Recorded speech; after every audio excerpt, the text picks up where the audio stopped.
चलो आप देखो, ये क्लास 10 के एनसीईआरटी का कुछ क्वेश्चन है। ये 4.1 का क्वेश्चन है, ठीक है। इसमें पहले क्वेश्चन का ये चौथा और सातवां एक बच्ची ने कुछ क्वेश्चन को पूछा है। तो इस पहले क्वेश्चन में जो है वो पूछा है केवल कि क्या यह द्विघात समीकरण है कि नहीं, बस जांच करना है इस दोनों क्वेश्चनों में। तो पहले आप इसको हल कर लीजिए और देख लीजिए एक्स का मैक्सिमम घात कितना है, या उसके जैसे व्यापक समीकरण जैसा दिखता है कि नहीं। चलिए हल कर लीजिए। तो इन दोनों का आप गुणा करिए तो ये कितना हो जाएगा, 2x² माइनस 6x, 1 से गुणा करिए प्लस x माइनस 3, फिर इसका गुणा कर दीजिए x² प्लस 5x, दोनों को इस साइड लाइए तो 2x² माइनस x², इन दोनों को जोड़ेंगे तो हो जाएगा आपका माइनस 5x, इसको इधर लाएंगे तो ये भी क्या हो जाएगा minus 5x, minus 3 equal to 0। तो इसको ऐड कर लीजिए तो क्या बचेगा x², इन दोनों को ऐड करेंगे तो minus 10x minus 3 equal to 0। तो ये द्विघात समीकरण के व्यापक रूप जैसा दिख रहा है, इसका मतलब क्या है, द्विघात समीकरण है। और दूसरी बात कि x का मैक्सिमम घात कितना है, 2 है, तब भी इसे हम क्या बोल सकते हैं, द्विघात समीकरण। इसका मतलब यह द्विघात समीकरण है। आप हिंदी में लिख लीजिएगा कि यह द्विघात समीकरण, मैं लिख देता हूं।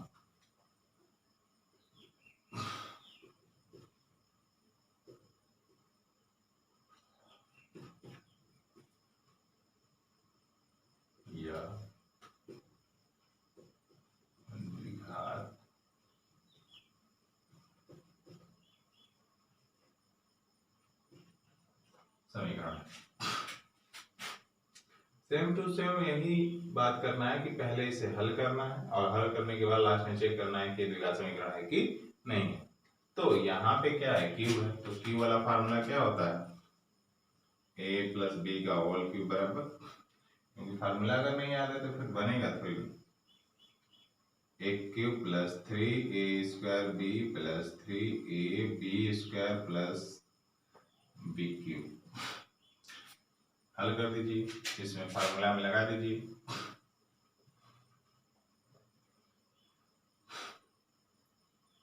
तो क्या हो जाएगा x³ plus 3 into x² into 2 plus 3 into x into 2 पर पावर स्क्वायर प्लस 2 पर पावर क्यूब इक्वल टू, इन दोनों का गुणा कर दीजिए तो कितना हो जाएगा 2x³ माइनस 2x। ठीक है, तो इसको मैं मिटा देता हूँ क्योंकि ये फार्मूला आपको याद होगा, यहाँ तक उम्मीद है, नहीं तो आप देख लीजिएगा। तो इसको हल करिए तो ये क्या हो गया, x³, इन दोनों का मल्टीप्लिकेशन एंड पूरे का मल्टीप्लिकेशन करेंगे तो कितना हो जाएगा 6x², इनका करेंगे 2 दूनी 4, 4 3 12, x, ए 2 4 4 दूनी 8 equal to 2x³ minus 2x। तो इस पूरे को उठाकर इस साइड कर लीजिए तो यहाँ क्या बचेगा 0, 2x³ माइनस 2x, ये प्लस में है तो सारा का सारा इधर आएगा तो क्या हो जाएगा माइनस में,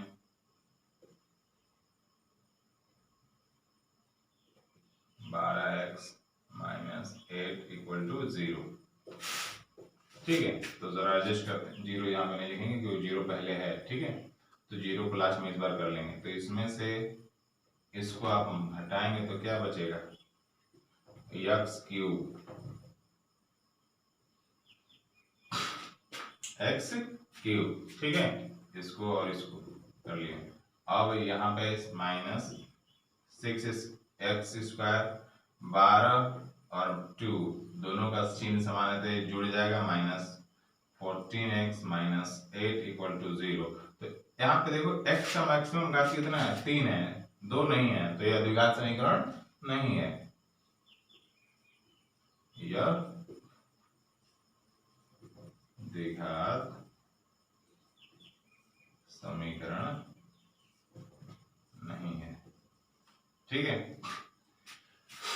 ये एक्सरसाइज 4.2 के क्वेश्चन है। इसमें कहा है कि इन दोनों 4.2 के ही क्वेश्चन है और ये कहा है कि इसके मूल ज्ञात कीजिए, लेकिन दोनों का मूल गुणनखंड विधि से ज्ञात करने के लिए बोला है। ठीक है, तो मैंने बताया है, लेकिन कोई बात नहीं, आइए देख लीजिए सोल्यूशन इसका।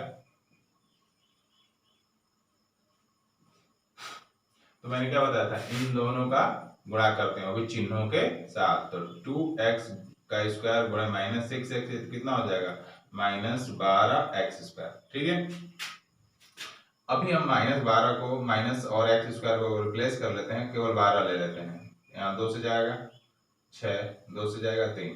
ठीक है, तो मैंने क्या बताया था, इन दो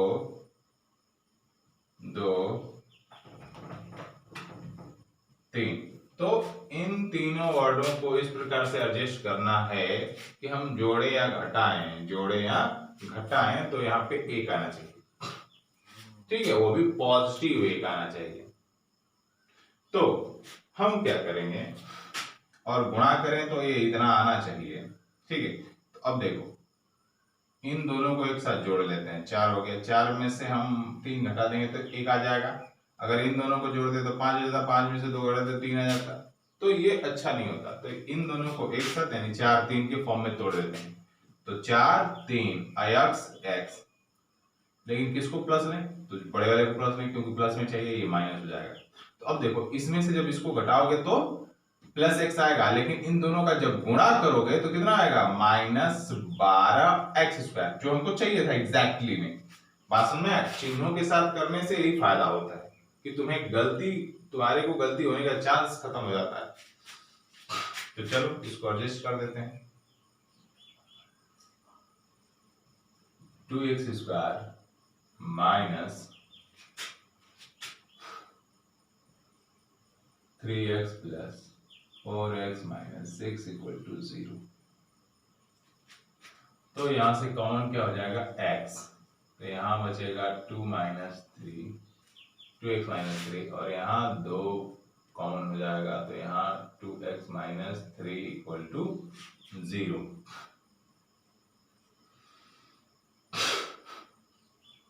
तो इन दोनों को कॉमन कर लो, 2x माइनस 3, यहाँ क्या होगा, x प्लस 2 इक्वल टू 0। ठीक है, तो ये वाला तो चीज समझ में आई होगी, क्या दे रहे हैं इसको।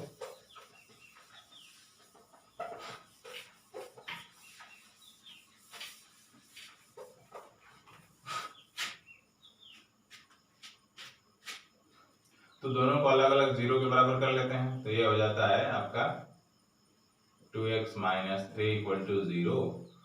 तो ये हो जाएगा आपका 2x equal to 3 and x बराबर 3/2। उसी तरह यहाँ भी x प्लस 2 इक्वल टू 0, तो x इक्वल टू -2। तो x के 2 मूल हो गए, आंसर हो गया यही आपके। ठीक है, अब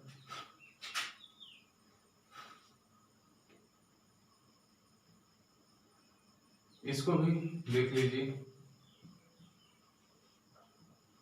तो मैंने कहा इस वाले को और लास्ट वाले को, यानी x² के गुणांक, x² के सहित और अचर को गुणा करके देखिए क्या आता है आपका। तो ये है आपका √2x² गुणे 5√2।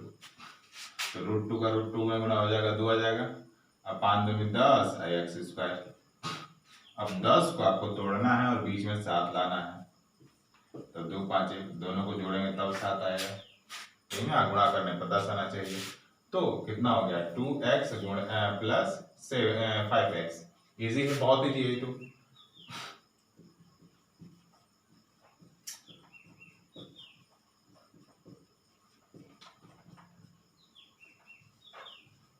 ठीक है, तो अब इन दोनों में कॉमन क्या हो जाएगा, 2 को हम कैसे लिख सकते हैं, √2 गुणे √2। ठीक है, √2 के √2 गुणा में करते हैं तो 2 आ जाता है।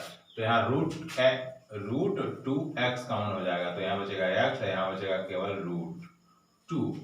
यहाँ पे 5 कॉमन कर लीजिए तो x plus root 2 equal to 0। दोनों में से क्या कॉमन हो जाएगा, x plus root 2x plus 5 equal to 0। ठीक है, तो ये हो गया।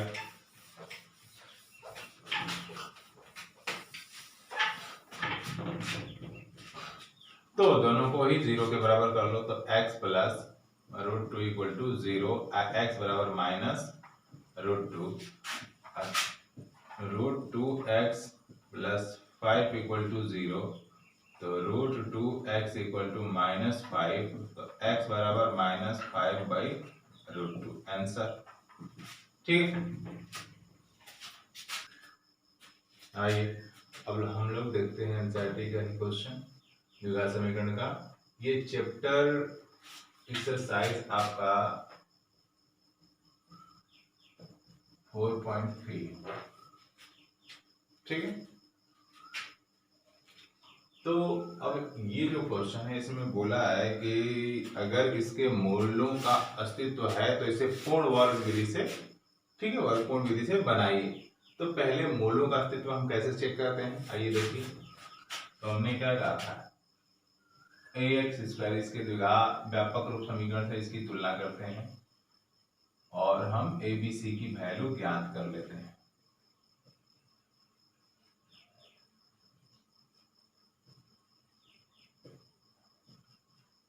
ठीक है, तो a की वैल्यू कितनी है 4, b की वैल्यू कितनी है 4 रूट 3 एंड c की वैल्यू कितनी है 3। तो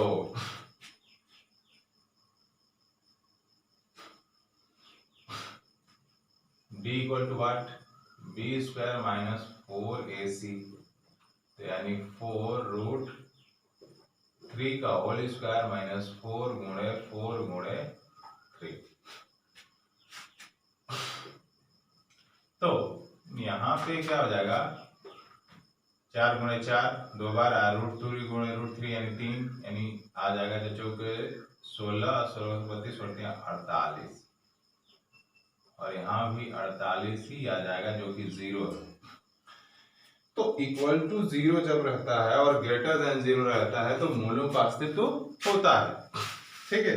लेस देन 0 होता है तो मूलों का अस्तित्व नहीं होता है। तो यहाँ क्या है, इक्वल टू 0 है, अतः मूल का क्या है, अस्तित्व है। अतः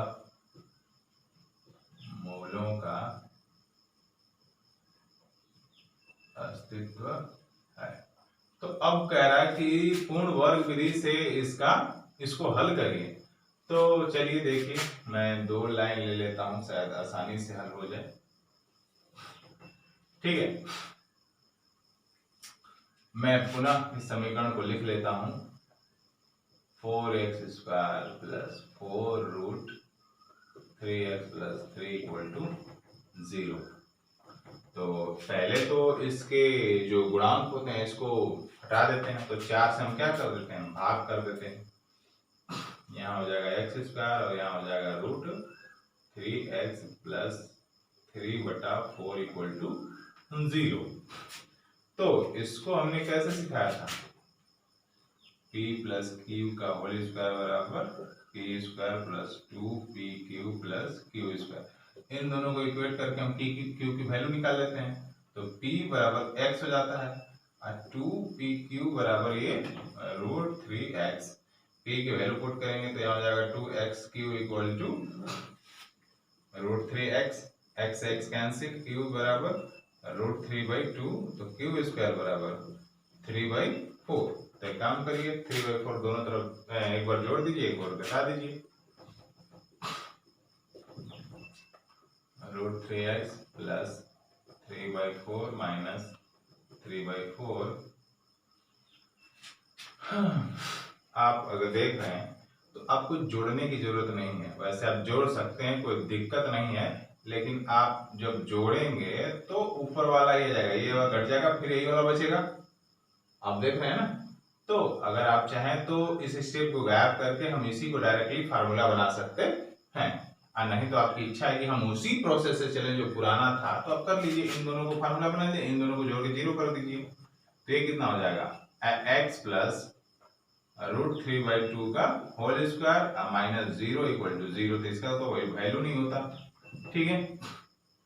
तो x प्लस √3/2 का होल स्क्वायर इक्वल टू 0। तो होल स्क्वायर का मतलब 2 बार ना, तो दोनों को अलग अलग कर लो।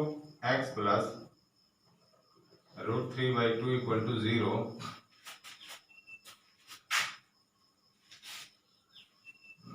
मिटाने वाला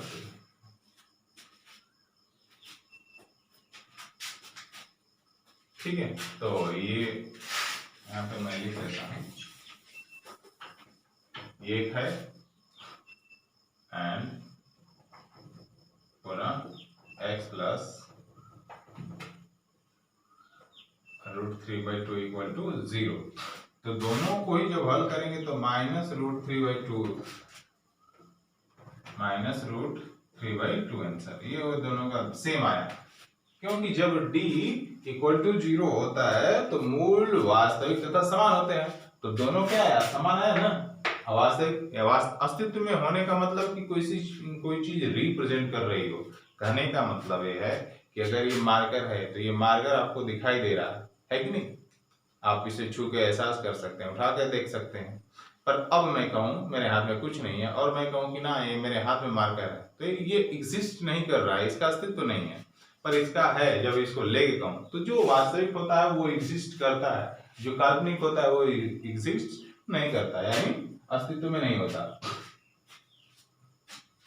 ठीक है। अब उसी चैप्टर का, उसी एक्सरसाइज का ये क्वेश्चन नंबर 3 का पहला क्वेश्चन है। यहाँ पे कहा है कि मूल ज्ञात करें। इस पहले क्वेश्चन में, दूसरे क्वेश्चन में भी मूल ज्ञात करना है, लेकिन किस विधि से ज्ञात करना है ये उसने नहीं बोला है। तो आप स्वतंत्र हैं इसको बनाने के लिए किसी भी विधि से। तो आइए देखते हैं।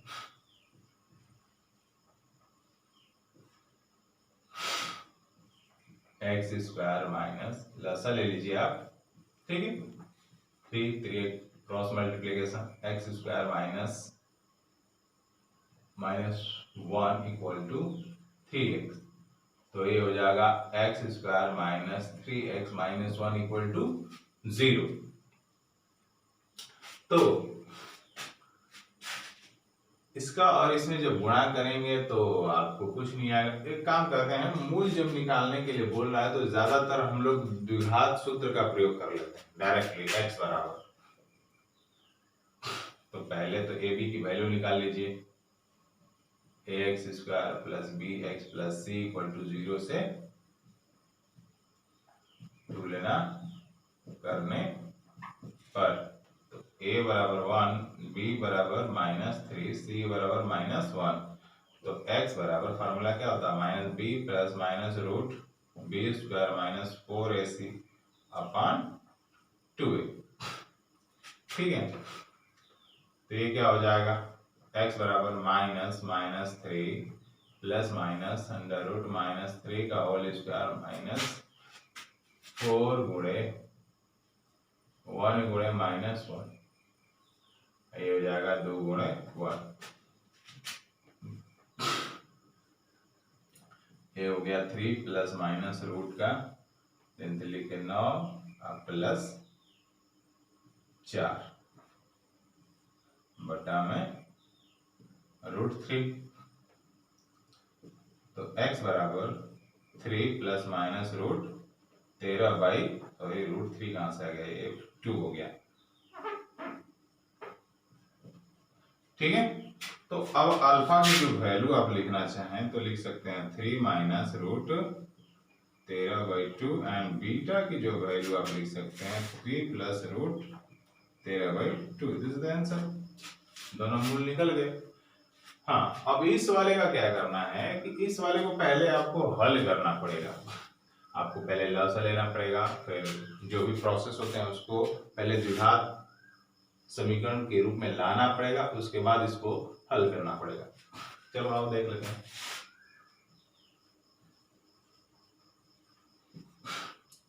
तो दोनों का लसा लो पहले,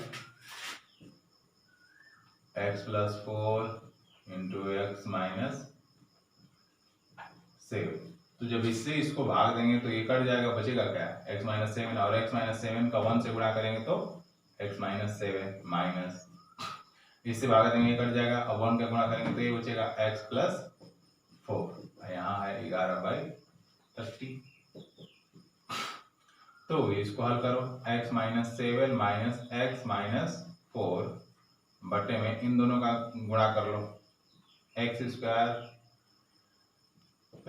4x - 7x - 4 28, ये हो गया आपका 11/30।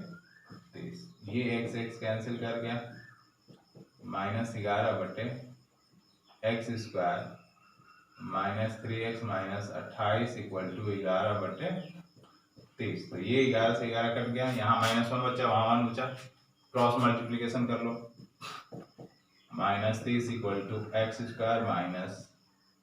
3x - 28, इसको उधर ले जाओ, x² - 3x - 28 + 30, 0 को उस साइड ले जाओ, x² - 3x + 2, ठीक है। तो ये हो गया, तो इसकी तुलना कर लो, ax² + bx + c = 0 से तुलना करने पर, तो a की वैल्यू कितना है, 1 है, b की वैल्यू कितनी है, -3, और c की वैल्यू कितनी है, 2 है। तो चूंकि x बराबर क्या होता है, -b + -√b² - 4ac/2a।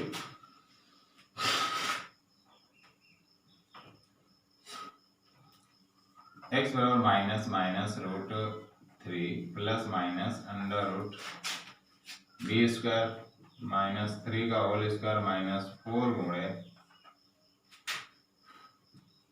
1 AC है तो a की वैल्यू 1 और c की वैल्यू 2, बटा में 2 गुणे 1, तो ये कितना आ गया, x की वैल्यू ये हो गया 3 ± 9 -8 बटा में 2, तो यहाँ क्या हो गया, x बराबर 3 ± √1 बटा में 2, x बराबर 3 ± 1 बटा में 2, अल्फा बराबर 3 - 1/2 = 2/2 = 1, बीटा बराबर 3 + 1/2 = 4/2 = 2, यानी यहाँ पे मूल हो गए 1 और 2, ठीक है। तो ये बनाने का, आइए आप नेक्स्ट क्वेश्चन देखते हैं।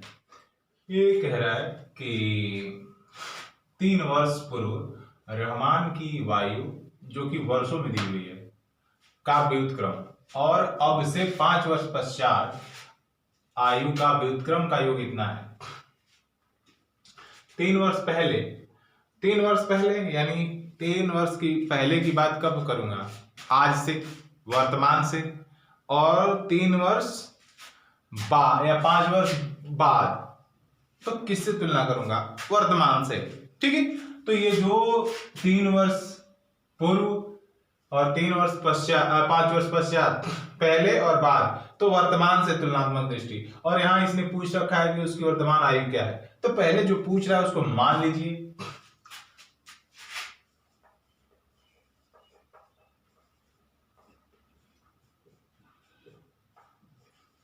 माना कि रहमान की आयु x वर्ष, क्योंकि वर्ष में दिया है तो वर्ष में ही लिखना पड़ेगा, ठीक है। तो 3 वर्ष पहले उसकी आयु कितनी रही होगी, कहने का मतलब अगर आप लोग इस समय क्लास 10th में हैं तो आपकी एज अगर 15 साल है तो 3 साल पहले कितने साल की रहे होंगे आप लोग, 12 साल, यानी आपने क्या किया, 15 में से 3 घटा दिया तो आपको 12 आ गया। तो सेम टू सेम वैसा ही यहाँ पे है, तो 3 वर्ष पूर्व रहमान की आयु x-3 वर्ष।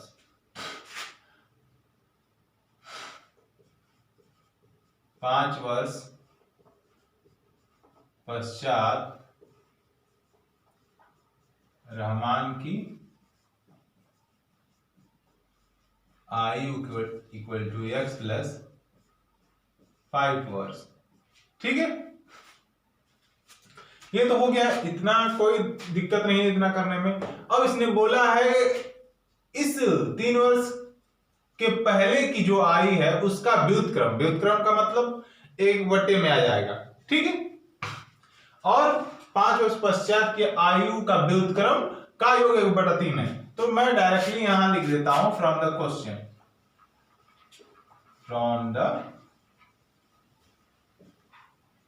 यानी प्रश्न से, जो प्रश्न कह रहा है 3 वर्ष पूर्व रहमान की आयु का व्युत्क्रम यानी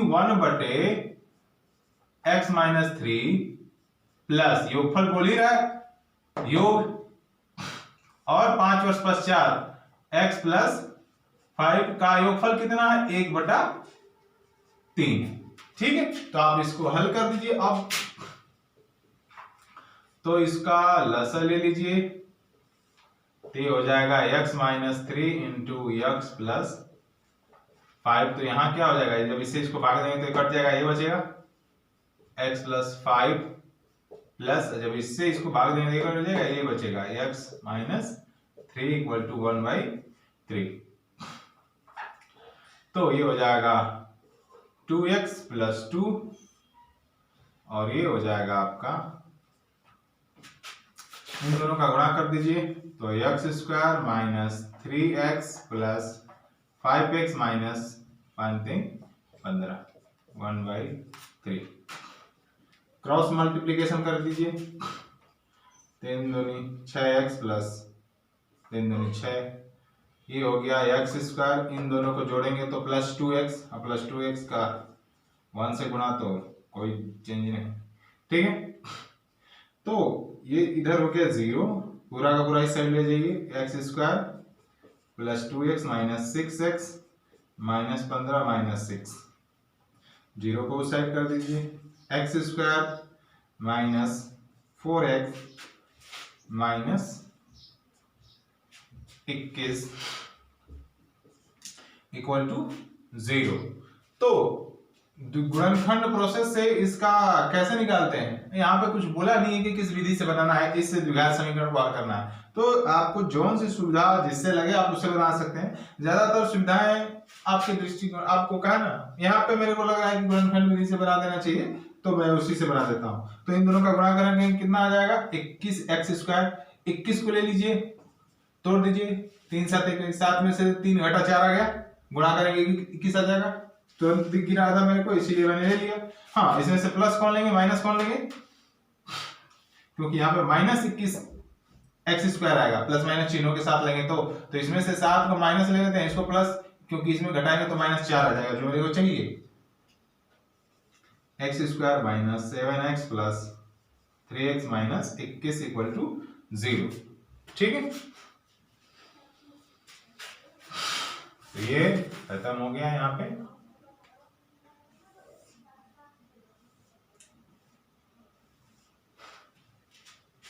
तो इसको तोड़िए, x कॉमन कर लीजिए, x माइनस 7 बच जाएगा, प्लस 3 कॉमन कर लीजिए, x माइनस 7 कॉमन हो जाएगा। दोनों में क्या है, x माइनस 7 कॉमन है, यहाँ x प्लस 3 है इक्वल टू 0। तो दोनों को अलग अलग 0 के बराबर कर लीजिए, बता चुका हूं ये क्यों होता है।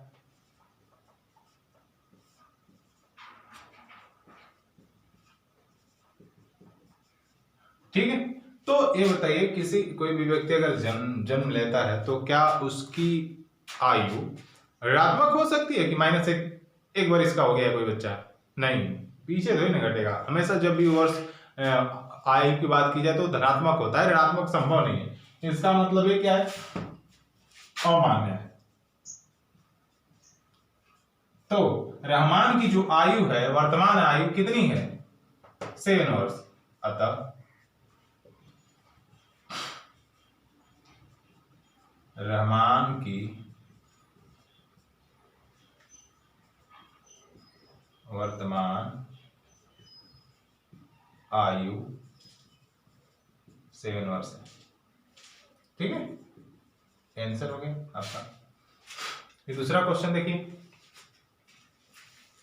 एक क्या कह रहा है, एक क्लास टेस्ट में शेफाली के गणित और अंग्रेजी में प्राप्त किए गए अंकों का योग 30 है। तो देखिए, एक लड़की है शेफाली, जिसका क्लास में टेस्ट हो रहा है, ठीक है। अब वहां पे 2 विषय हैं, गणित और अंग्रेजी, और उनमें प्राप्त अंकों का योगफल 30 दिया है। तो यहाँ 2 अननोन क्वांटिटी है, एक गणित में जो नंबर है और एक दूसरा अंग्रेजी में जो नंबर है, ठीक है। अब यहाँ पे शर्त दिया है दोबारा, कह रहा है यदि उसको गणित में 2 अंक अधिक और अंग्रेजी में 3 अंक कम मिले होते तो उनके अंकों का गुणनफल इतना हो जाता। तो उसके द्वारा दोनों विषयों में प्राप्त अंक ज्ञात कीजिए। तो ये दोनों ही पूछ रहा है, क्या कर रहा है? दोनों ही पूछ रहा है। तो चलिए देखिए, यहां क्या करते हैं, सॉल्यूशन।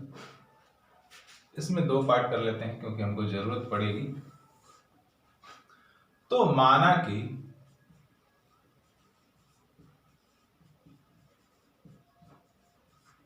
शेफाली के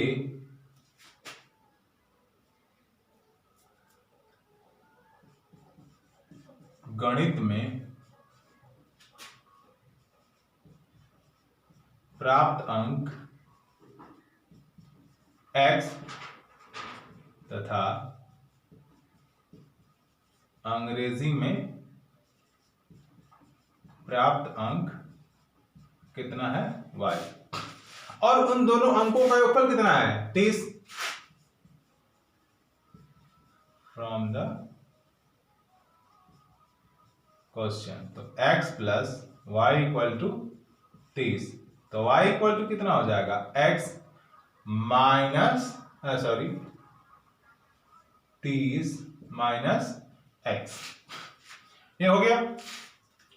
अब ये देखिए, जो x था वो गणित में प्राप्त अंक था, ये जो y है आपका अंग्रेजी में प्राप्त अंक है, ठीक है। अगेन फ्रॉम द क्वेश्चन, शर्त कंडीशन लेके बनाया है।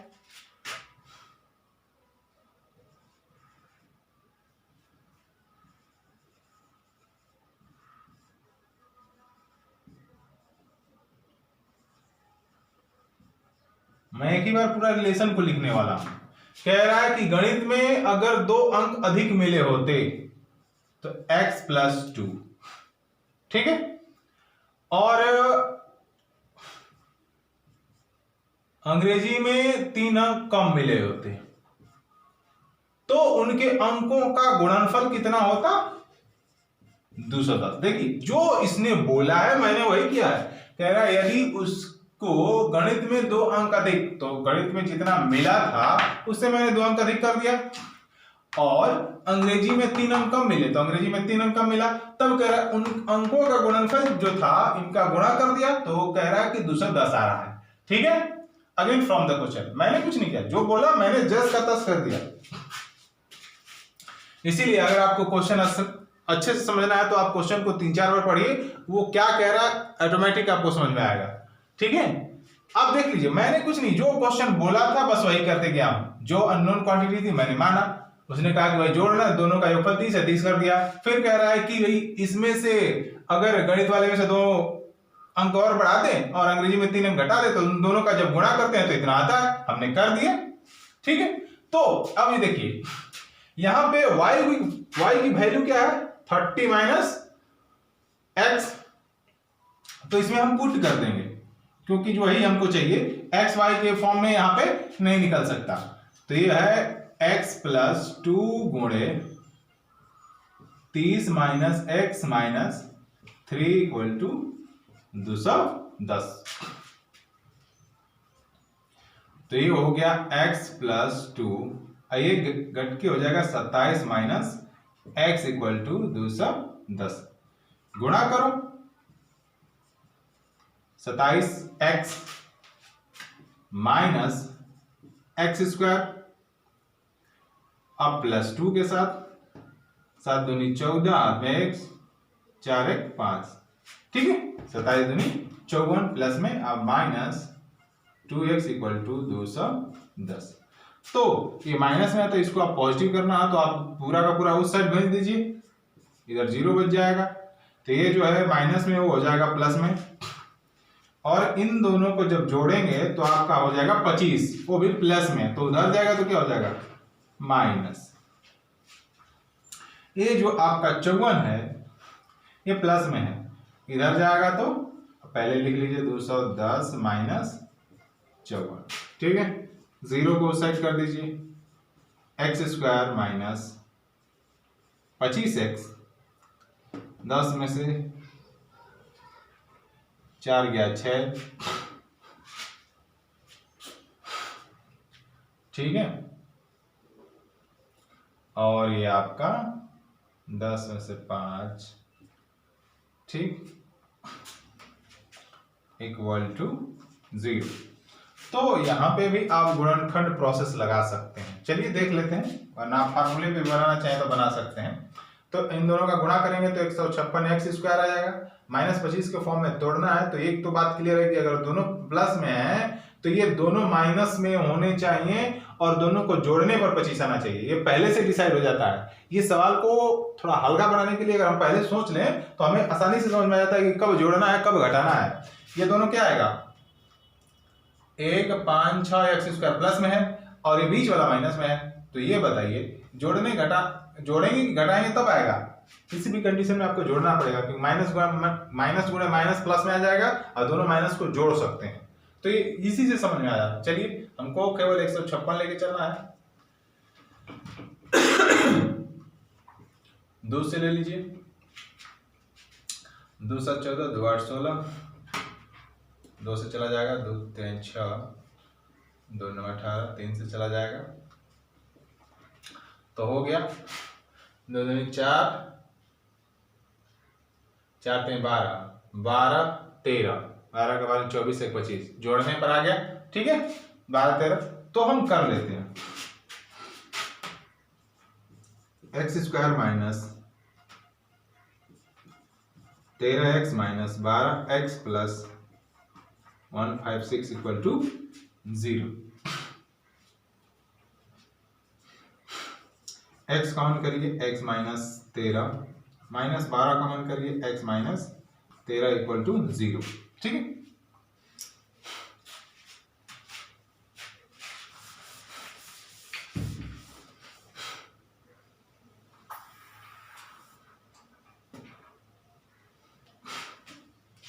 तो इन दोनों में से क्या कॉमन हो जाएगा,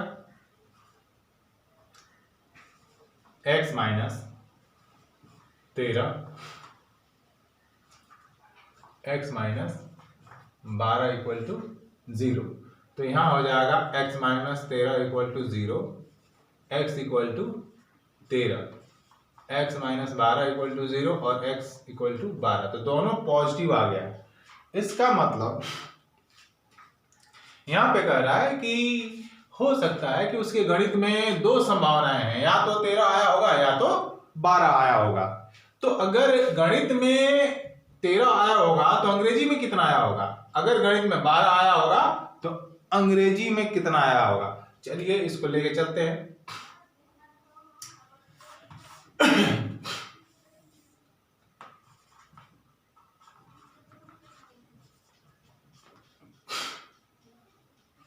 ठीक है,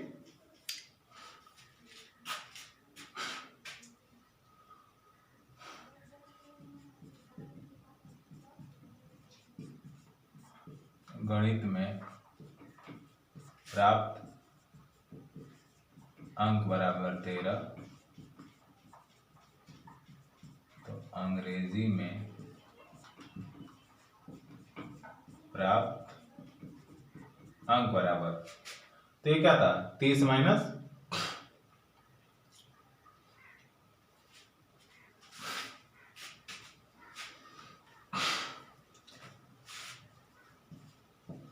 30 माइनस आप कर लीजिए 13, तो ये हो जाएगा 7, 17।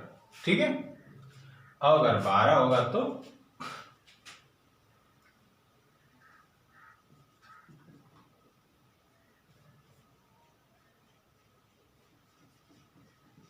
यदि लिख लीजिए, यदि गणित में इतना प्राप्त होगा तो अंग्रेजी में इतना प्राप्त होगा। यदि गणित में